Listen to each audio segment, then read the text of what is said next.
哎，你好，能帮我个忙吗？啊，我在这儿做兼职，店长需要我邀请顾客进去参观一下。哎，干嘛？你这孩子！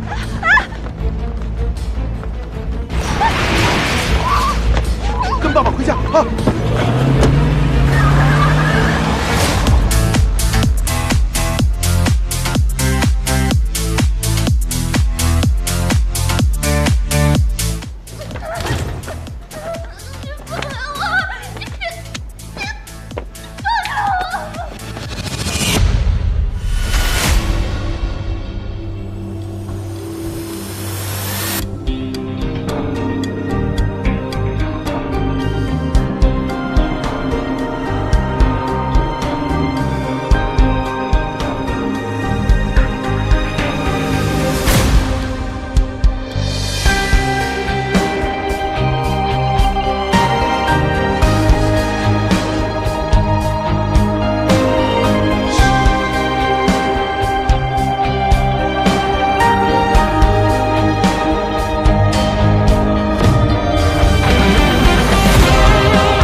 谢谢您的好意啊，庄老师，但是我觉得这份工作我可能做不来。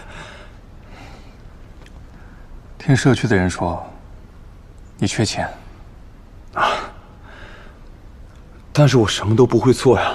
您又给我开那么高的工资，我知道社区矫正我是您的帮扶对象，但我实在是不好意思这么挣您的钱。赚钱是为了找你女朋友，对吗？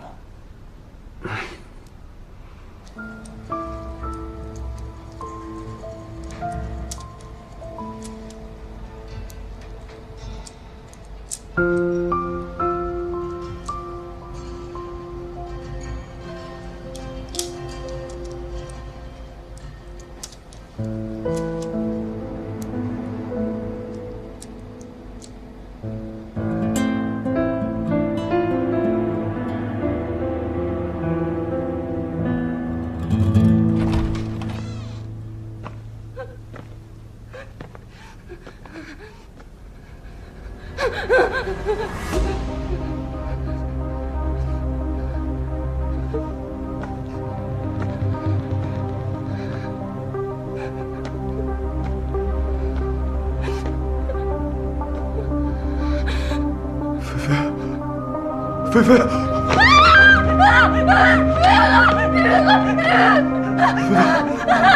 我是小林哥，我是你小林哥。菲菲，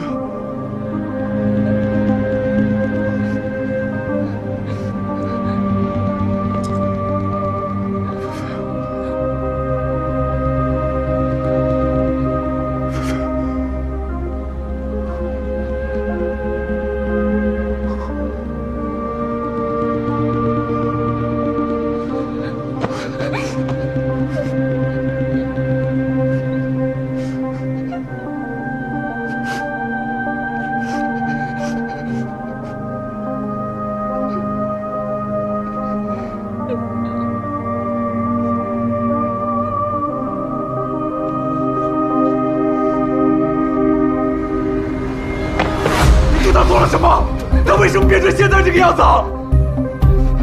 那你得问问你的好同乡张超。张超，妹妹，没有张超，只有小林哥。妹，听我说，小林哥在，听见了吗？小林哥在。你进戒毒所之后，张超把菲菲骗进了金梦湾会所，在那个地方，有不同的男人强暴她，被拍成了视频，用来胁迫那些男人，也用来胁迫菲菲。你也看到了，菲菲经受不住精神上的刺激，她疯了。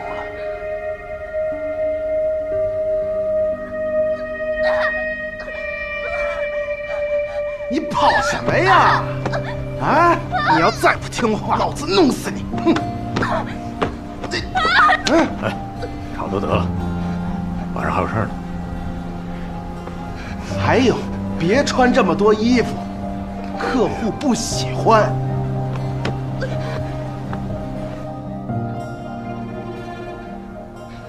不可能！你给我滚出去！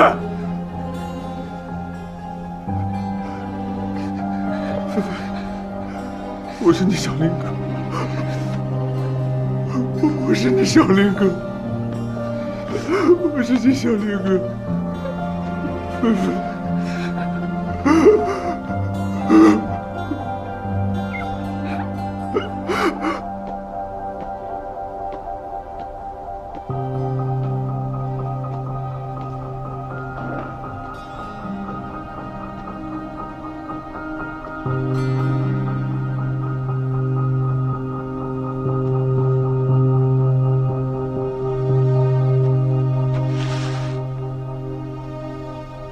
打开。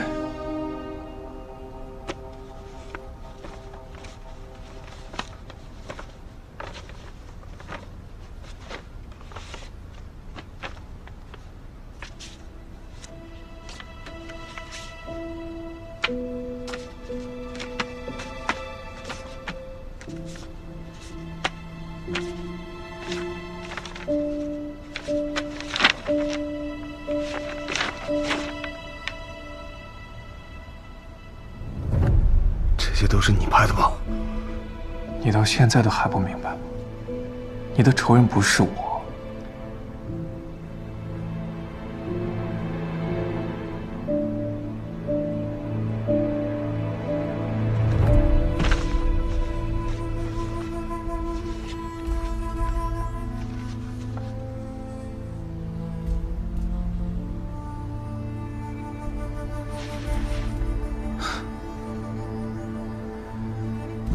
这杯是我给你的特调，有需要随时联系我。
后会有期。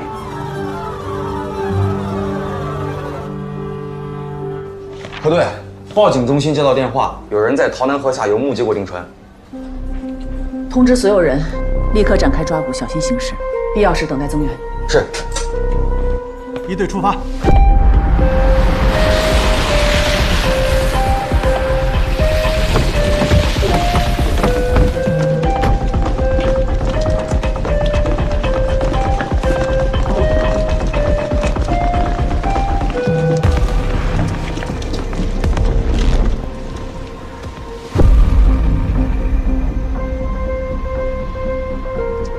通知季真。是。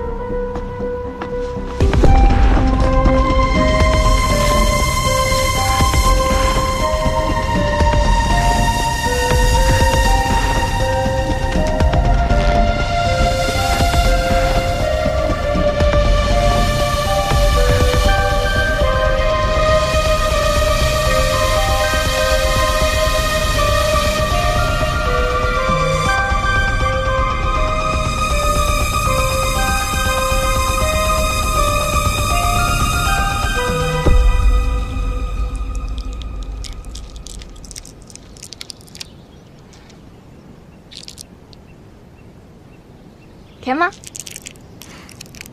甜。以后都不会哭了。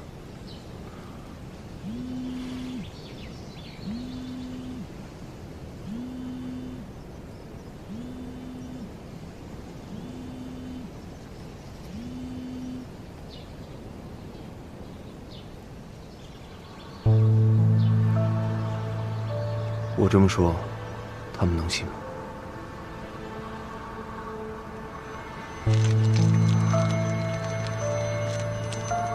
好，我听你的。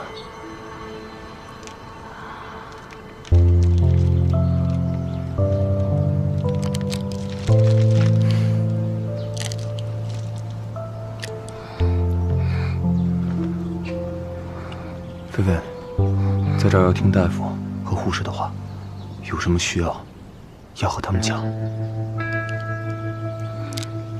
谢谢你了。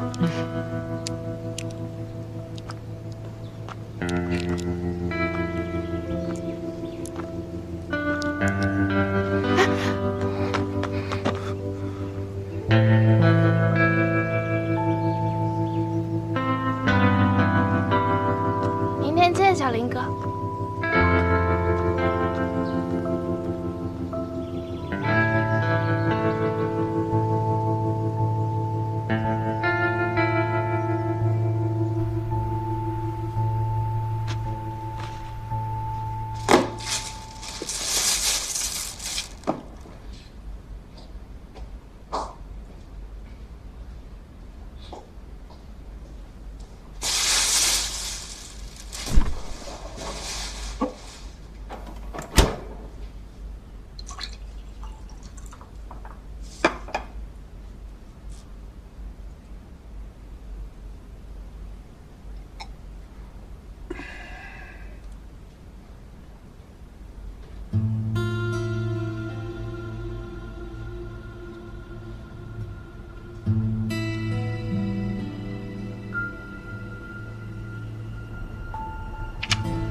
关于犯罪，家人永远知道。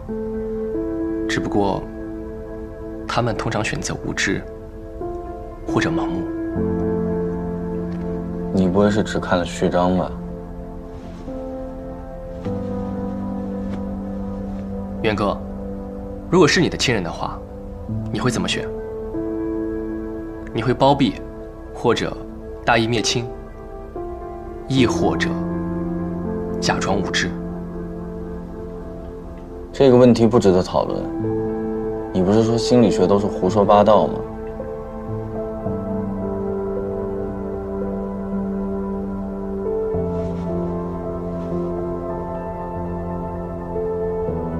这本书让人觉得，不管你是什么样的怪胎，只要避免那些畸形的人生经历，就都是有救的。就算你没救了，还有一群人致力于拯救后来者。远哥，你说的对，世界是美好的。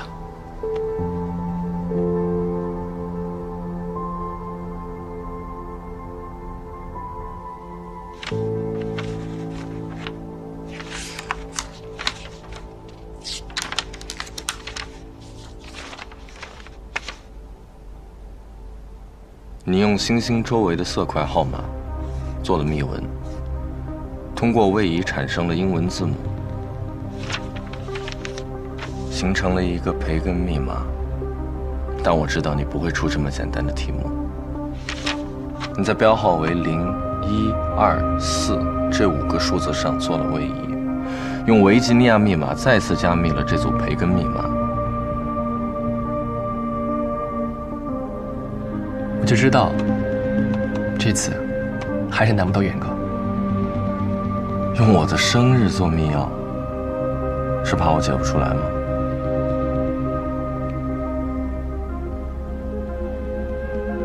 维吉尼亚密码加密，就是为了能被特定的人解出来，不能破解，就没有意义了。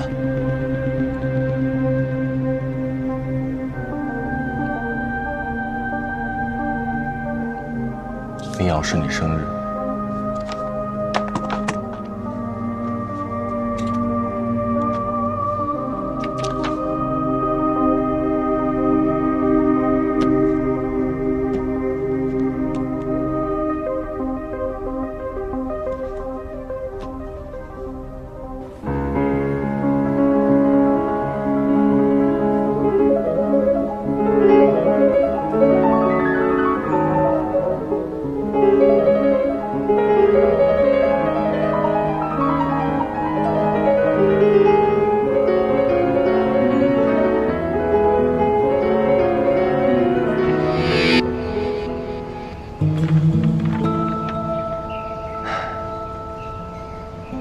元哥，你不怕我找不到这里啊？这么简单的坐标破译，你怎么可能找不到？那你今天给我弹的钢琴曲，可就是世界级谜题了。不给点提示？给了通关密码，游戏还有什么意思？不是，7个基本音符，5个八度，弹奏整首曲子1678个音节，再加上节拍轻重，可能性达到1兆亿。你还不如让我大海捞针呢。你不是马上要去读化学了吗？怎么，这点耐心都没有？我对你可比对化学有耐心多了。那你看，都录下来了，上大学不荒废，说不定还没开学呢，我就解出来了。那如果那首曲子是我随便弹的，没有密码，你就一辈子都解不出来了。你不会的。这个世界上所有东西都可以被变成一组密码，把它们加一个前提，层层加密，最后得到的结果都是一样的。这不过是你自身的一个执念罢了，你又何必拘泥一个固定的密钥呢？这么多年来和你解谜，就是我生活中最有趣的事儿了。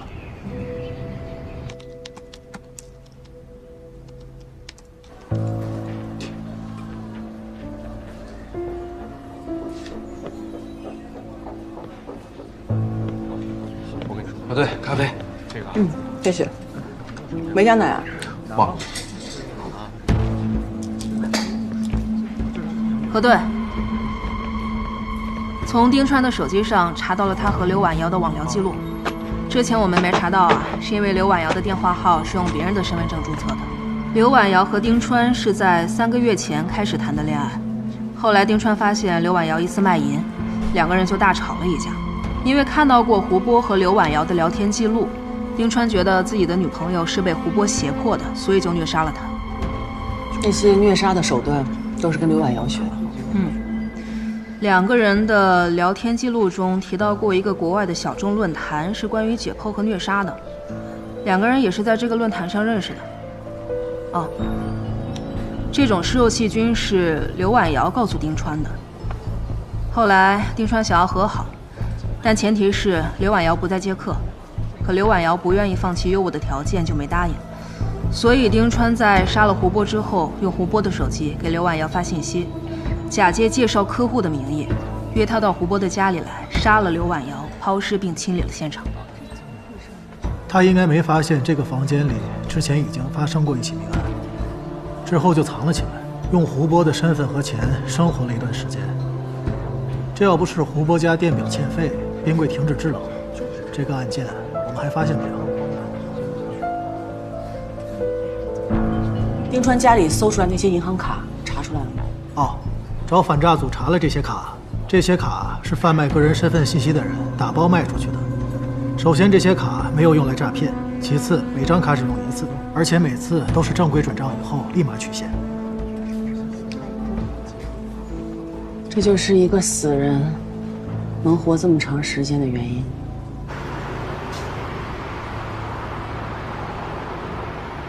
泽林，哎呀，泽林，哥，好久不见。哎呀，哎，打电话什么事儿啊？告诉你们个好消息，菲菲主动联系我了，还约我今天晚上见面。是吗？哥，你说，趁着今天晚上见面，我主动跟她求婚，她能同意吗？肯定没问题啊！这样，如果他答应你，从今往后你们就踏踏实实的好好过日子。过去的事儿你也得让他过去，咱谁都不提，好不好？哎，你们晚上在什么地方？我们哥俩也过去。啊，完事儿之后咱找一地儿好好的聚一聚。对，谢谢哥，我叫你们来也是这个意思。金木湾会所你们知不知道？他说就在会所旁边的一个小巷子里。金木湾，我们哥俩打听打听。谢谢哥，我下午还想准备准备，给菲菲挑个礼物。那行，那就晚上见呗。晚上见。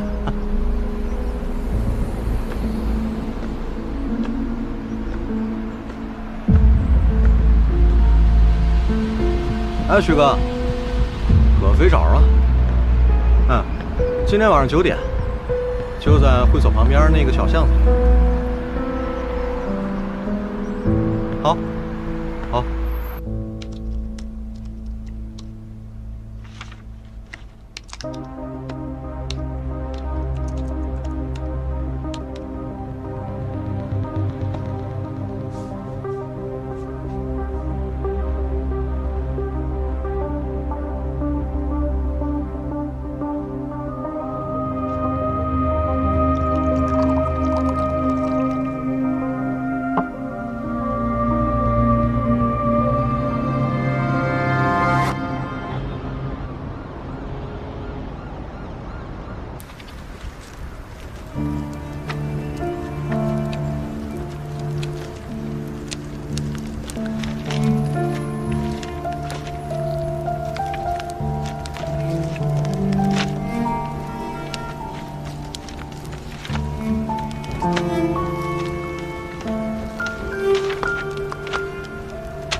贵宾您好，请问您有预定吗？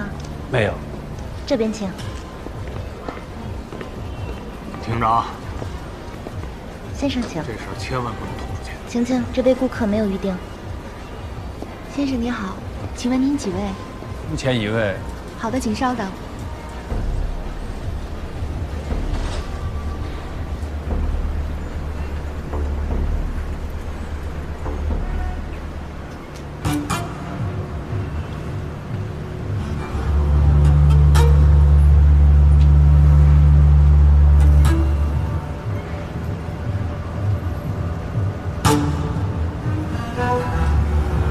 先生，咱们这儿只剩一个大包了，低消18000。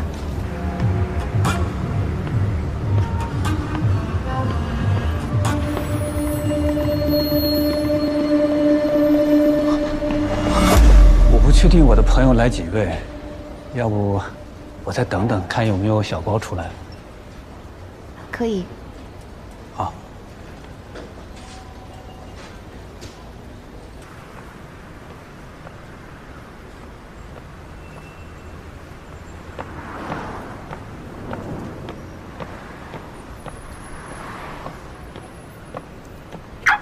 徐警官，你是？石泽林。石泽林，你怎么在这儿啊？你是要结果，还是真相？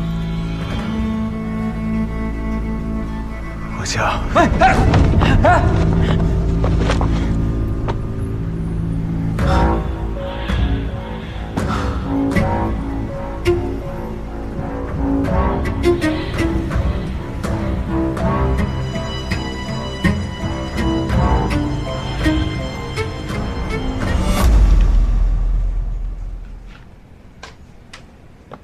贺队，有人打电话报警，说他要报复杀人，公用电话打的，地址在日升街附近。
认识啊，很大可能是服毒致死。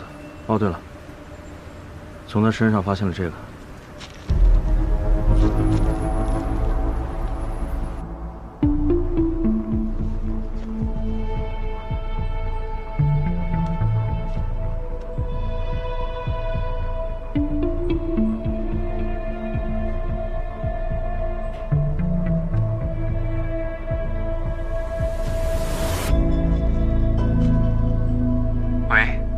黄明成，徐老师，你终于找我了。我知道你们搞技术的人都很严谨，尸体不解剖，检验结果不出，没办法下结论。但是我现在真的很需要你们的经验。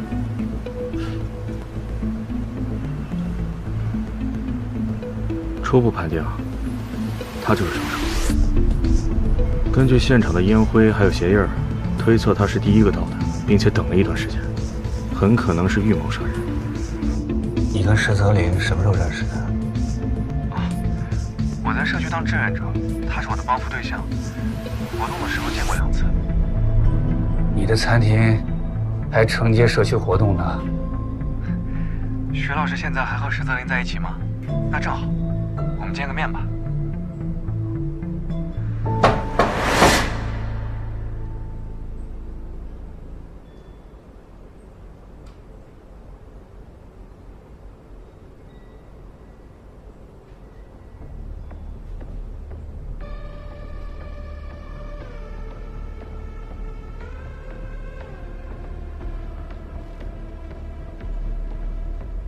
复仇杀人会留下遗书是吗？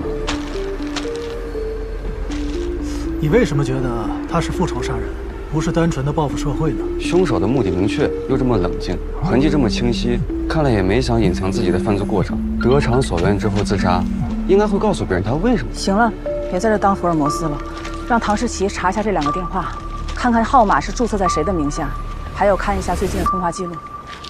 好。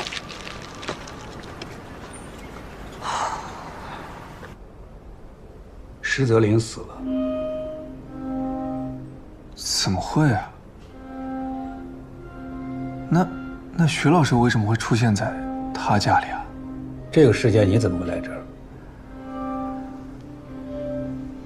石泽林是我的帮扶对象，他在我那里申请的生活补贴是由我来负责派送的。我的理由说完了，徐老师呢？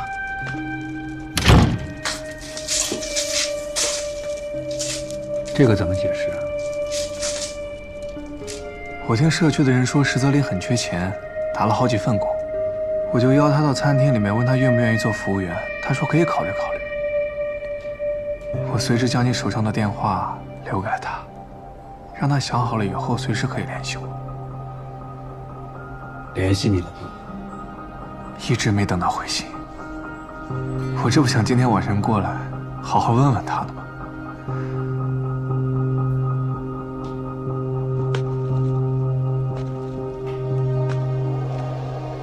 石泽林的遗书。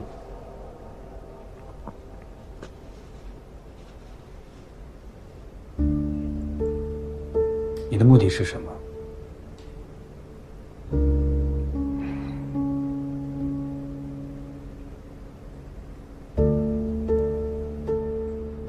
徐老师，我这可录着音呢。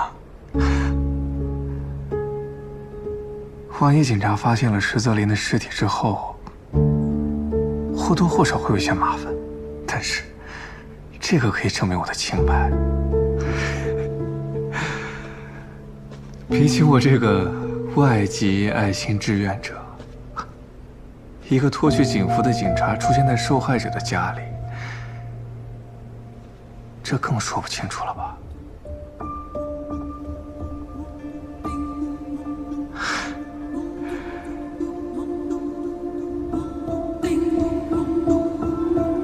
石泽林死了，我希望我们两个今天晚上在这里的见面，怎么会啊？变成我们共同的秘密。那徐老师为什么会出现在他家里啊？这个时间你怎么会来这儿？我听说这个石泽林戒毒所出来之后就没再复吸过。我前段时间刚碰到过他，同时打好几份工，挺不容易的。在找女朋友，真是没想到。我们当警察的，把经手的案子都查明白了，也算是告慰了这些死者的在天之灵。核对，工作权。啊，工作权。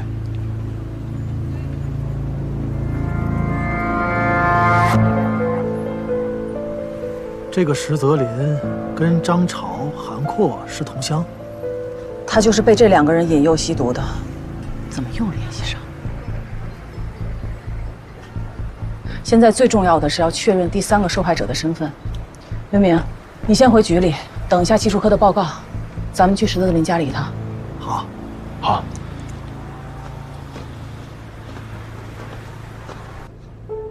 徐老师，不愧是教犯罪心理学的，心理素质就是硬。啊，从案发现场回来都不说换身衣服啊。你的目的到底是什么？我就是想说，徐老师，你还打算在这儿待到什么时候啊？我这是为您考虑，警察可马上就要查到这里了。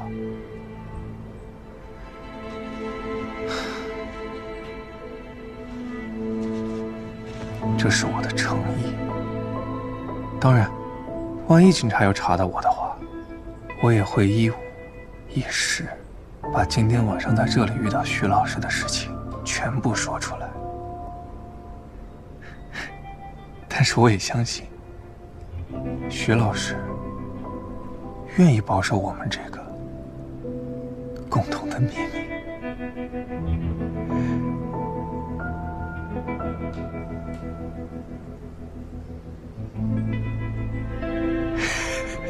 Thank you.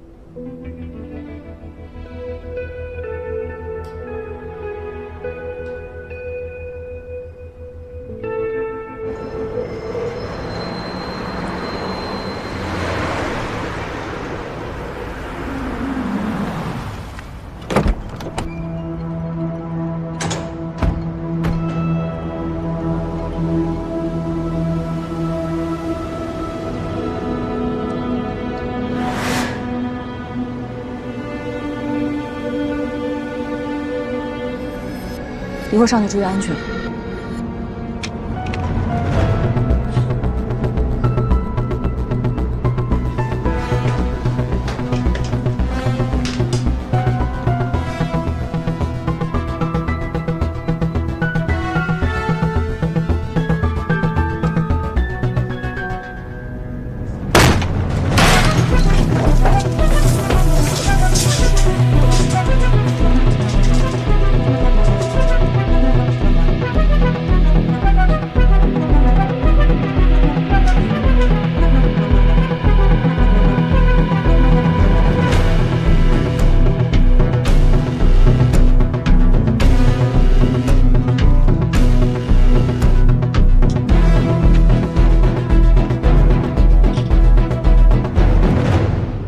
遗书找到了。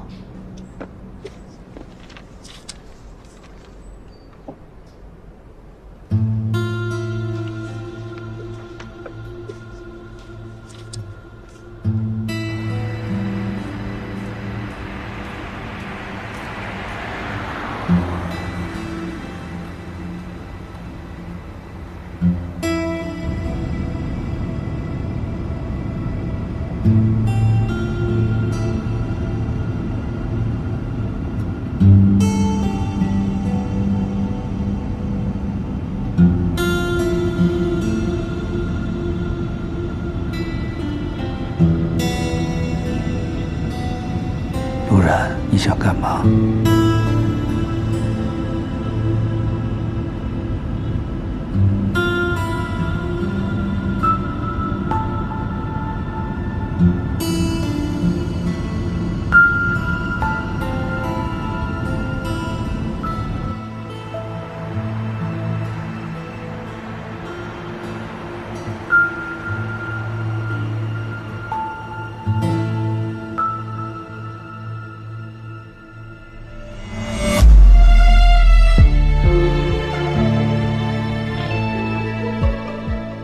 徘徊在幽暗的洞穴，呼声只一种便虚言。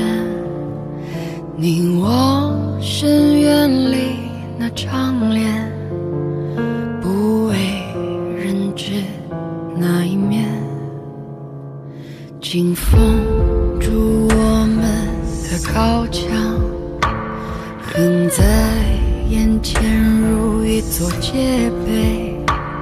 若光是足后误入内，它是否也是一种罪？我深陷又讨厌，缝缝补补之间拆人心，到底有几重结？